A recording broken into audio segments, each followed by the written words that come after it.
So we have the captain from the winning team for the 6J and the second game between Siraj, Saptari and Mahotari.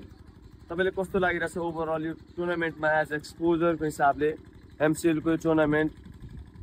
यो MCL भनेको हाम्रो one of the big tournament हो, किनकि यो हाम्रो 8 जिल्ला नै इन्भल्भ छ र 8 जिल्लाबाट सब जिल्लाबाट खेल्न पाइरहेछ र हाम्रो टिमको स्पिड राम्रो छ र एकअर्कालाई ब्याक गर्दैछ र एकअर्कामा बिलिभ गर्दैछ र हाम्रो यङ टिम छ के र यो हाम्रो एउटा यङ टिम भएर एउटा हामी जुन आएछौँ यहाँ एउटा जुन युथ साइड छ हाम्रो त्यो एकदम एग्रेसिभ छ र एग्रेसिभली क्रिकेट खेल्न खोजिरहेछ र यो जुन नयाँ छ त्यो पोटेन्सियल यहाँबाट केही सिकेर जाँदैछ र केही फल्टहरू भइरहेछ, त्यही भएर हामी यो टुर्नामेन्टमा बेस्ट गर्न खोजिरहेछौँ र अभियसली बेस्ट गर्छौँ भनेर त्यो सब केटामा बिलिभ छ।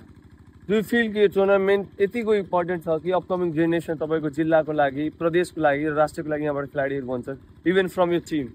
किनकि हाम्रो जिल्ला जहिले पनि हामी एज लेभल हो, सिनियर लेभल हो, हामी नेसनल प्लेयरहरू दिइरहेछ कि हाम्रो जिल्लाले र त्यो हाम्रो अब यो इन्टरभ्यू हेरेर हाम्रो जुन हेर्छ भने सप्तरीको यहाँबाट त्यसले झन् इन्करेज हुन्छ र हाम्रो एउटा राम्रो ऊर्जा बनिरहेछ कि हाम्रो केटाहरूले एकअर्कालाई सपोर्ट गर्दैछ। MCL टुर्नामेन्टको बारेमा के भन्नु? MCL को टुर्नामेन्ट यो प्रदेश हाम्रो मध्य प्रदेशको नै एउटा बिग टुर्नामेन्ट हो र यो टुर्नामेन्ट जसरी भयो यो टुर्नामेन्ट एभ्री डिस्ट्रिक्टले गर्नु पर्यो क्या, अनि झन् हाम्रो सब इन्भल्भ हुन्छ क्रिकेटमा, त्यही भन्न खोज्छु र यहाँको ग्राउन्ड म्यानेजमेन्टदेखि टप विकेटदेखि लिएर एकदम सब कुरा राम्रो छ। अर्गनाइजर्सको लागि केही भन्न चाहनुहुन्छ? अर्गनाइजर जुन हाम्रो मध्य प्रदेश क्रिकेटको अर्गनाइजर छ, जति मेम्बरहरू छ त्यो एकदम त्यो आउने दिनमा हामी कसरी च्याम्पियन बन्छौँ भनेर प्रोभिन्समा त्यो हिसाबले हाम्रो गइरहेछ मध्य प्रदेशको अर्गनाइजर छ र हाम्रो